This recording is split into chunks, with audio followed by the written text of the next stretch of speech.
Mental math कक्षा 7। मैं हूं हरी सर और आप सभी बच्चे देख रहे हैं आपका अपना YouTube channel math with Hari sir.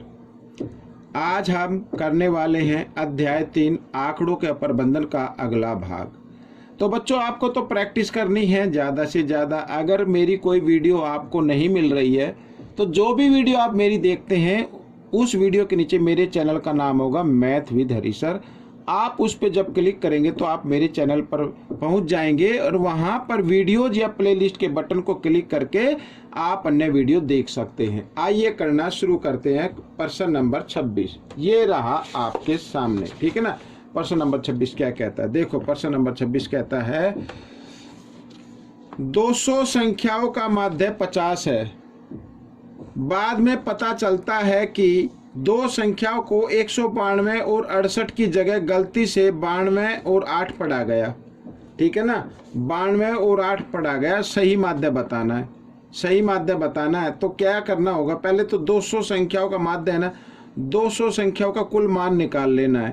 उसमें से जो ये गलती से पढ़ा गया है ना, इसको घटा देना है और जो पढ़ना था उसको जमा कर देना है, ठीक है। और फिर 50 से क्या कर देना है, 50 नहीं 200 से फिर क्या कर देना, भाग आपका सही माध्य आ जाएगा। कैसे करना है, आइए देखो। यहां पर 200 संख्याओं का कुल मान निकाल लो। 200 संख्याओं का कुल मान कितना है बच्चों, 200 को 50 से गुणा कर दो, कुल मान आ जाएगा 3 जीरो लगा दो, 1 2 3 5 दूनी 10, ये आ गया, कुल मान आ गया, ठीक है। अच्छा, क्या पढ़ना था, ये पढ़ना था, लेकिन पढ़ा क्या गया, ये पढ़ा गया 92 और 8, ठीक है। गलती से पढ़ी जाने वाली संख्याएं, पढ़ी जाने वाली संख्या क्या है, 92 और 8, इन दोनों को जमा कर दो, यानी ये 100 का अंतर होना चाहिए, ठीक है। इसमें से 100 घटा देना है आपको। और पढ़ना क्या था, सही संख्याएं क्या थी, सही संख्याएं। सही संख्याएं क्या है, 192 और 68, यानी इनको जमा करेंगे तो 8 और 2 10 और 9 और 6 15 1 16, ठीक है। और 1 और 1 2, 260 होना था। क्या होना था, 260 पढ़ा जाना था, ठीक है, लेकिन 100 पढ़ा गया। तो आप क्या करें भाई, इसमें आपको क्या करना है, जमा करना है। क्या करना है, जमा करना है, ठीक है। तो ये पढ़ा जाना चाहिए था, पढ़ा गया ये, तो हम क्या करेंगे, इसमें जमा करना है, ठीक है ना। क्या जमा करना है, ये वाला, ठीक है। और ये घटा देना है, तो पहले इनको घटा लो तो कितना आ जाएगा, 160 आ जाएगा। तो यहाँ पर मैं लिख देता हूँ 160। आइए इनको जमा कर देते हैं, 0 6 1 0 6 1 और यहाँ पर क्या आ गया 10, ये आ गया नंबर, ठीक है। अब नया माध्य बताना है, नया माध्य। तो नया माध्य क्या होगा, ये भाई ये जो आया है ना 10,160, ये 200 संख्याओं का कुल मान है। तो इसको 200 से आप क्या कर दे, भाग कर दे, ठीक है। 0 से 0 काट दे। आप किससे करना है, 20 से, तो नया माध्य आ जाए। 20 से इसको भाग कर लो आप, ठीक है। यहाँ पर 1016, इसको 20 से भाग कर देते हैं, 20 पंजे 100, ठीक है। यहाँ पे 1, अब 6 उतारा। अब भाई 6 उतारने के बाद भी पहाड़ा नहीं चलता, तो हम 0 और दशमलव लगा देंगे, फिर 1 0, तो 20 अट्ठे हो गया बच्चों 160, ठीक है। ये आ गया, तो नया माध्य क्या आ गया, 50.8 आ गया। ये आपका उत्तर बन गया, ठीक है ना। अब प्रश्न नंबर 27 क्या कहता है, ये देखो आपके सामने है। प्रश्न नंबर 27 कहता है निम्न आंकड़ों का माध्यक बताओ यदि इनका माध्य कितना दिया, 4.5 माध्य दिया हुआ है। तो माध्यक बताने के लिए हमें यहाँ पर x दिया हुआ ना, तो x का मान तो निकालना पड़ेगा, ठीक है। तो x का मान निकालना है तब नया माध्यक बता सकते हैं। आइए निकाल लेते। तो आपको क्या करना है, इन सभी संख्याओं को आपको जमा कर लेना है इस तरीके से, ठीक है। ये जमा कर लेते हैं, 1 जमा 2 और बराबर माध्य कितना है 4.5 और इसको भाग करना है कितनी बार लेगा 1 2 3 4 5 6 7 8 9 10 10 बार इस तरीके से। ठीक है अब 10 इधर भाग में इधर आकर ये गुना में हो जाएगा और इनको जमा कर लेते हैं 2 और 1 3 3 और 3 6 6 4 10 और 5 15 15 और 8 23 और 7 30 30 और 7 कितना हो गया 37 और 5 42 हो गया भाई 42 जमा x बराबर 4.5 ये इधर आकर गुणा में आ जाएगा इस तरीके से और गुणा करेंगे तो ये आ जाएगा 450। एक अंक के बाद दशमलव एक अंक के बाद दशमलव लगा दो, दशमलव के बाद एक जीरो है, आगे कोई अंक है नहीं तो इनको हटा दो, कोई दिक्कत नहीं है। अब आपको क्या करना है यहाँ पर देखो 45 है ना, अब ये 42 इधर जमा का है, इधर आकर ये घटा का हो जाएगा। ठीक है ये घटा दिया तो 45 में 42 घटाएंगे तो कितना आ गया 3 आ गया, x का मान आ गया 3। ठीक है अब क्या निकालना है, अब निकालना माध्यक। तो अब हम क्या करेंगे इस पेज पर मैं आपको बताता हूँ। ठीक है कि क्या करना है आपको, यहाँ पर पहले आपको इसको आरोही क्रम में लिख लेना है। x बराबर तो आपका कितना आ गया 3 आ गया, तो इसको पहले आरोही क्रम में लिखो भाई। ठीक है माध्यक निकालने के लिए आरोही क्रम में लिखना है।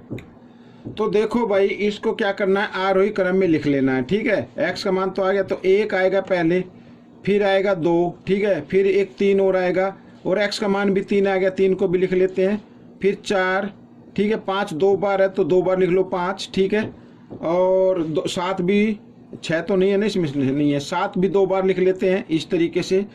और फिर आएगा 8, ठीक है ये 8 हमने लिख लिया, बाकी सभी नंबर लिखे गए हैं। अब इनको गिन लेते कितने 1 2 3 4 5 6 7 8 9 10, 1 2 3 4 5 6 7 8 9 10 10 आ गए। तो आपको क्या करना है 4 नंबर इधर से छोड़ने हैं और 4 नंबर इधर से छोड़ने हैं, बीच में बचे 2 नंबर। तो आपको क्या करना है इन दोनों नंबर को जमा करके 2 से भाग कर देना है, तो आपका माध्य आ जाएगा, माध्यक आ जाएगा। 5 और 4 9, 9 को 2 से भाग करेंगे तो 4.5 आ जाएगा। ठीक है ना, पूरा भाग कर लेना इस तरीके से, यहाँ से 2 से 2 चौक 8, ठीक है ना, एक बचा। अब आगे अंक तो कोई है नहीं तो दशमलव लगा के हम एक 0 उतार लेंगे, तो ठीक है इस तरीके से 2 पंजे 10 यहाँ पर, तो 4.5 आ गया बच्चों ये। ठीक है ना, माध्यक आ गया। अब हम करेंगे प्रश्न नंबर 28, ये रहा आपके सामने। तो प्रश्न नंबर 28 क्या कहता है, ये देखो 3 संख्याओं का माध्य 10 है। 3 संख्याओं का माध्य क्या है 10 है बच्चों, यहाँ पर 3 संख्याओं का माध्य। तो 3 संख्याओं का और फिर लिखा है अलग 4 संख्याओं का माध्य 12 है। ठीक है सभी संख्याओं का माध्य बताना है। तो पहले 3 संख्याओं का कुल योग निकाल लेते हैं, 3 संख्याओं का कुल मान। यहाँ पर 3 संख्याओं का कुल मान, ठीक है 3 संख्याओं का कुल मान कितना है 10 है बच्चों, ये 10 आ गया। ये लाइट बड़ी परेशान कर रही है। तो 3 संख्या का कुल मान कितना होगा बच्चों, 10 को ना 3 से गुणा कर देना है तो कितना आ जाएगा 30 आ जाएगा। ठीक है ये आ गया। अच्छा 4 संख्याओं का माध्य कितना है 12 है यहाँ पर, तो 4 संख्याओं का कुल मान भी निकाल लेते। 4 संख्याओं का कुल मान कितना होगा, इस 12 है ना माध्य, तो 12 को 4 से क्या कर लेना गुणा कर लेना, 12 चौक 48। अब 3 संख्या ये है, 4 संख्या ये हैं, तो 7 संख्याओं का कुल मान कितना हो गया वो लिख लेते हैं, इनको जमा कर देते हैं। 48 जमा 30 तो कितना आ जाएगा बच्चों 78 आ जाएगा। ठीक है ना। अब हमें बताना नया माध्य बताना है, तो ये 7 संख्याओं का कुल योग है, तो नया माध्य क्या होगा यहाँ पर मैं लिख लेता हूँ, या सभी संख्याओं का माध्य नया माध्य। इस 78 को 7 से भाग कर देना, क्योंकि कुल संख्या कितनी है 7 है। तो आइए इसको कर लेते हैं, 7 एकम 7, 7 एकम 7, ठीक है ये आ जाएगा। पूरा भाग तो होगा नहीं, इस तरीके से लिख देना आप। ठीक है तो ये नया माध्य आपका आ गया। अब हम प्रश्न नंबर 29 करेंगे, ये रहा आपके सामने। कहता है प्रश्न में, प्रश्न नंबर 29 कहता है बच्चों कि आंकड़ों को आरोही क्रम में लिखा गया है, ये आरोही क्रम में लिखा गया है और आंकड़ों का माध्य कितना 61 है, तो x का मान बताना है। ठीक है ना, x का मान बताना, तो गिन लेते हैं पहले 1 2 3 4 5 6 7 8 9 10 10 है ना, 4 इधर से छोड़ो, 4 इधर से, तो बीच में क्या आ गए x और x जमा 2 ये आ गए। इनको जमा करके 2 से भाग दे दें तो क्या आ जाता है, माध्यक आ जाता है। लेकिन दिया हुआ माध्यक कितना है, 61, तो 61 को बराबर रख देना है। ठीक है, 1x और 1x कितना हो गया, 2x, 2 इधर भाग में, इधर आकर ये गुणा में हो जाएगा। तो इस तरीके से हम इसको 61 गुणा 2 यानी 2 से गुणा करेंगे, 2 एकम 2, 2 छिक 12, इस तरीके से आ गया। और जमा 2 इधर आकर घटा 2 हो जाएगा। तो आइए कर लेते हैं इसको भी। तो 122 और यहाँ पर घटा 2 आ जाएगा, भाई जमा 2 है ना, इधर आकर घटा 2 हो जाएगा और घटा दिया तो 120 आ गया। तो यहाँ पर x का मान निकाल लेते हैं, x बराबर 120 और 2 इधर गुणा में था, इधर आकर ये भाग में आ गया। 2 से भाग करेंगे, 2 छिक 12, 0 की 0, तो x का मान कितना आ गया, 60 आ गया बच्चों। ठीक है ना, ये आपका उत्तर बन गया। प्रश्न नंबर 30 क्या कहता है, देखो प्रश्न नंबर 30, 7 संख्याओं का माध्य 49 है। ठीक है, लिख लेते हैं, 7 संख्याओं का माध्य कितना है, 49 है। ठीक है, यदि प्रत्येक संख्या को 7 से विभाजित किया जाए, प्रत्येक संख्या को 7 से विभाजित किया जाए, एक मिनट देख लेता हूं 7 से है या 2 से है। ठीक है ना, आपके इसमें देख लेते हैं कितने से है। और यहाँ पर ये रहा, तो हाँ 7 से विभाजित किया जाए, प्रश्न नंबर यहाँ पर 7 से विभाजित किया जाए तो बच्चों तो नया माध्य क्या होगा। अब बच्चों जैसे यहाँ पर ये संख्याएं हैं, ठीक है ना, ये संख्याएं हैं 1 2 3 4 5 6 7, इसको क्या करें 7 से भाग कर दिया, तो 7 से भाग करेंगे तो माध्य भी 7 से भाग हो जाएगा। ठीक है ना, तो आपको क्या करना, नया माध्य क्या होगा, तो यहाँ पर सीधा लिखो नया माध्य। तो जो माध्य दिया हुआ है ना, जो माध्य दिया हुआ है उसको 7 से भाग कर दो आप, 7 सत्ते 49, तो 7 आ जाएगा बच्चों, ये आपका उत्तर बन जाएगा। ठीक है ना। प्रश्न नंबर 31 क्या कहता है, देखो 3 लड़कियां और 4 लड़कों में से एक बच्चे को चुनने पर लड़का होने की प्रायिकता ज्ञात करनी है। तो बच्चों सबसे पहले तो आपको देखना है कुल बच्चे कितने हैं, कुल बच्चे हैं 3 लड़कियां 4 लड़के, 3 जमा 4 बराबर कितना हो गया, 7 हो गया। तो 7 को तो लिखना नीचे। अब लड़का होने की प्रायिकता पूछिए, लड़का होने की प्रायिकता, ठीक है, P लिख देते हैं। तो लड़के कितने, 4 हैं, तो इस तरीके से बच्चों ये आ जाए 4/7 आपका उत्तर बन जाएगा। ठीक है ना, तो ये प्रश्न आपका हल हो गया।